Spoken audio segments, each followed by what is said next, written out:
Ora, sejam bem-vindos então ao nosso canal de Geopolítica, professor Jorge Jesus.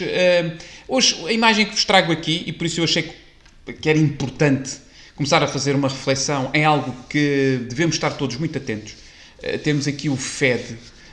E o que é que aconteceu? No dia 17 de novembro, o FED convoca uma reunião de emergência, e sabem porquê? Para evitar o colapso de liquidez. Bom, e isto, com esta nota, eu creio que era importante nós, enfim, começarmos a fazer aqui uma reflexão de que, eventualmente, nós estamos a 18 meses, de acordo com as teorias económicas e tudo de acordo com a história económica, nós estamos a 18 meses de um colapso absoluto e total.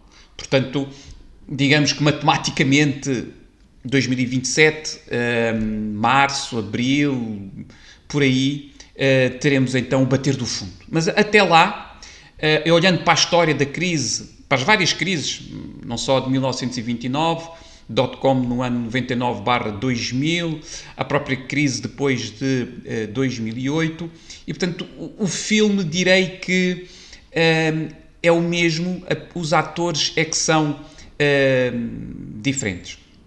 Eu quero lembrar que, por exemplo, na crise de 29, o índice Dow Jones perdeu 89%. Imagina, tanto é que depois houve a chamada Grande Depressão.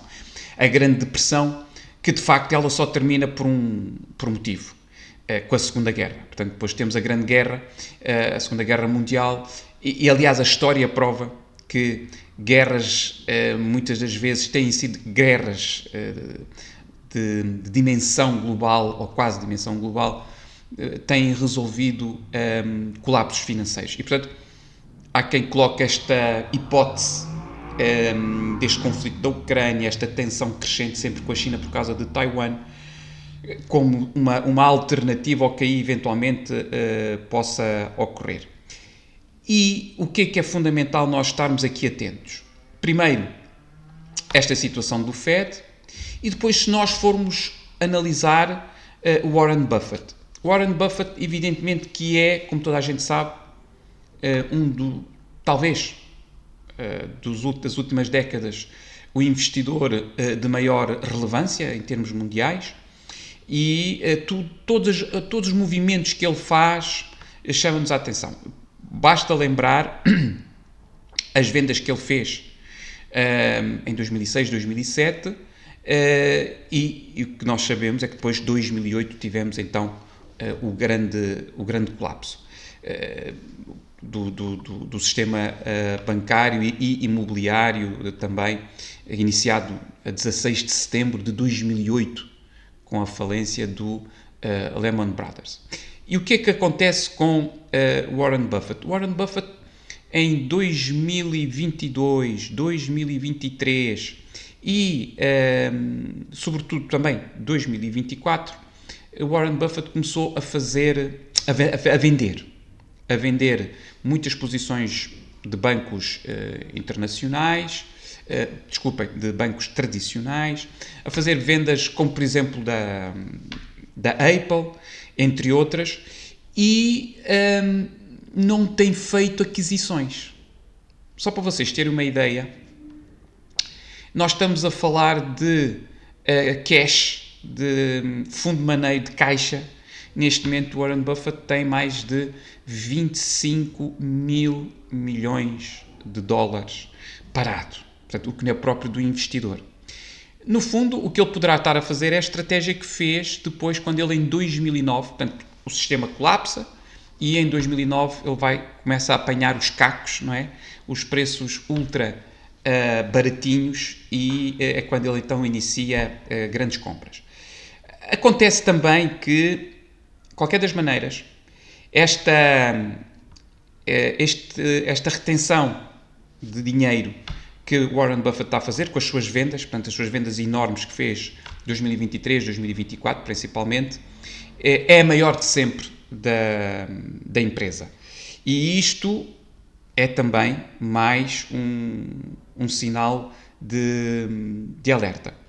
Há depois uma coisa que se chama a dívida de margem, e o que nós sabemos do ponto de vista histórico é que em setembro de 2029 esta dívida de margem atingiu os 7,9%, e depois em outubro tivemos então o famoso colapso de 1929.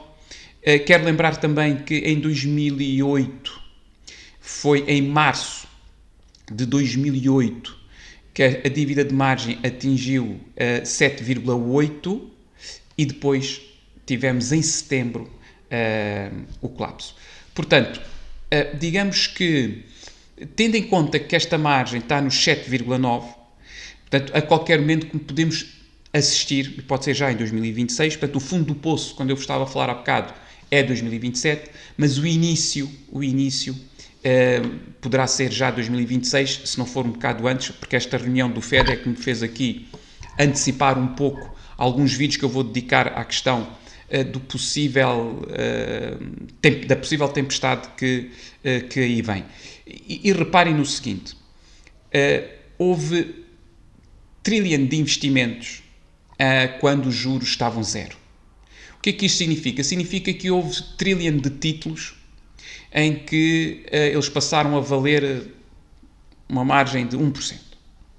Evidentemente, com a subida dos juros que nós assistimos nos últimos anos, por causa até depois, após, sobretudo, o Covid, tivemos os juros dispararam, a inflação disparou, mas os juros dispararam e, portanto, os novos títulos de negociação com margens, imaginem, de 4%, 5%.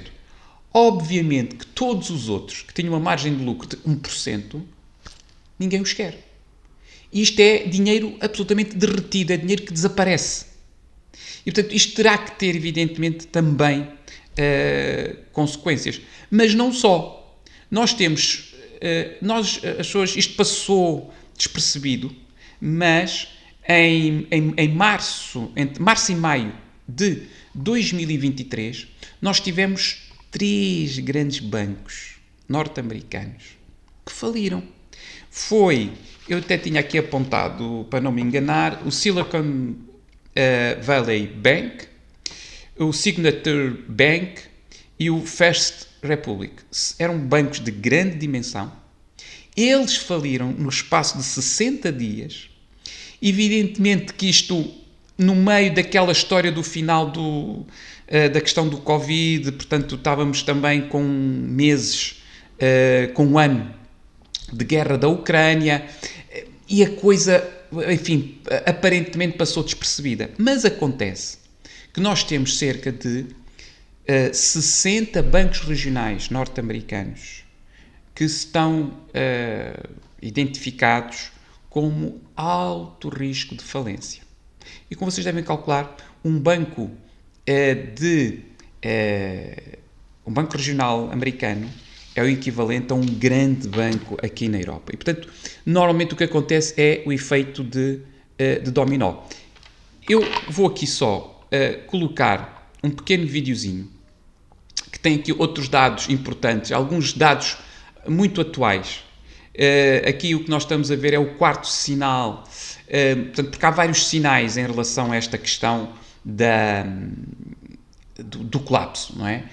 Aliás, segundo os especialistas, nós estamos na chamada quinta fase, que é uma ideia de que está tudo controlado, está tudo bem, apesar de haver algumas correções, os índices acionistas vão batendo alguns recordes, e é quando as pessoas depois são apanhadas desprevenidas. Portanto, mas há aqui vários sinais que eu acho que vale a pena nós ouvirmos aqui um bocadinho. O sinal é o nível de avaliação das ações. O índice de preço sobre lucros ajustado por 10 anos, o famoso CAP de Shiller, está em torno de 35. A média histórica é 16. Qualquer valor acima de 30 só apareceu 3 vezes na história. Em 1929, pouco antes do colapso. Em 2000, antes da bolha.com estourar. E agora? Quando você paga 35 dólares...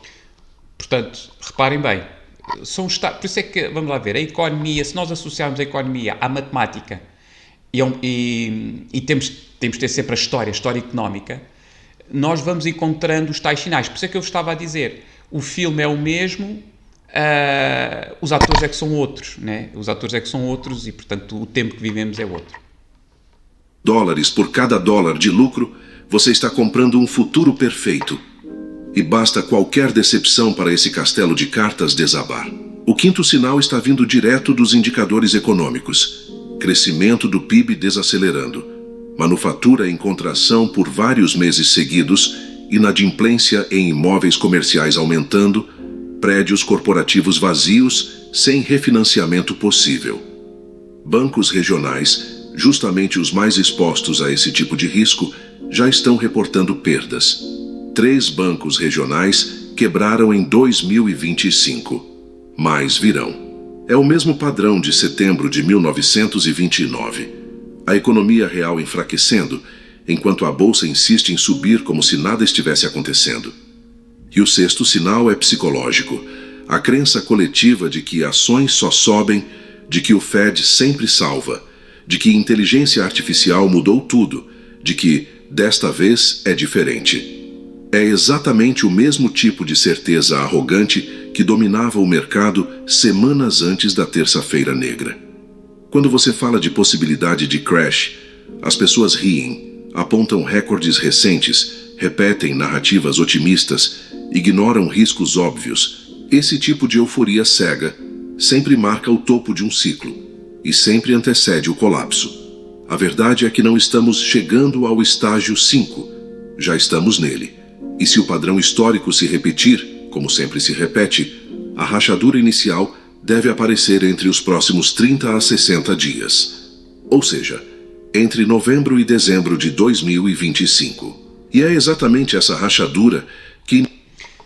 Bom, eu acho que era esta parte que eu vos queria, no episódio de hoje, partilhar convosco. Eu achei interessante este vídeo porque é um vídeo muito simples, não simplista, mas muito simples. E, no fundo, vai ao encontro daquilo que há bocado estava a dizer. Efetivamente, este anúncio do Fed, onde é que eu tinha aqui? Este anúncio do Fed, não, acho que é este. Este anúncio do Fed, portanto, que convoca uma reunião de emergência. Como estão a ver, novembro, aqui neste vídeo até acaba por acaso fazer essa indicação, novembro e dezembro de 2025, as primeiras rachaduras. E de facto, de uma análise meramente económica sobre o assunto, o que é que nós temos? Nós vamos ter algo que acontece. E aconteceu exatamente. Se calhar vamos até ouvir aqui, já agora. Vamos ouvir aqui, isto provavelmente ainda vai começar com publicidade, com alguma publicidade. Vamos só aqui, então, ver uma breve explicação. Bancos, né? Os bancos sistêmicos, né, do sistema, Eurodólar principalmente, né, são dos Estados Unidos. Portanto, isto foi uma notícia saída no Financial Times, não é? Exatamente é esta reunião de emergência. Mas eles são muito importantes também para o sistema fora dos Estados Unidos, e o objetivo aqui foi discutir um pouco de por que nós estamos com problemas, né, apesar da facilitação por meios de ferramentas. Pronto, como... Isto no fundo apenas para partilhar convosco exatamente esta questão técnica e, enfim, este é o primeiro, como eu disse, o primeiro episódio sobre esta matéria. Estarei a fazer outros e creio que é importante para cada um que vá acompanhando o canal estar atento. Não se esqueça então de subscrever o canal, de pôr como o termo usado no Brasil, um joiazinho, não é? E até à próxima edição. Obrigado.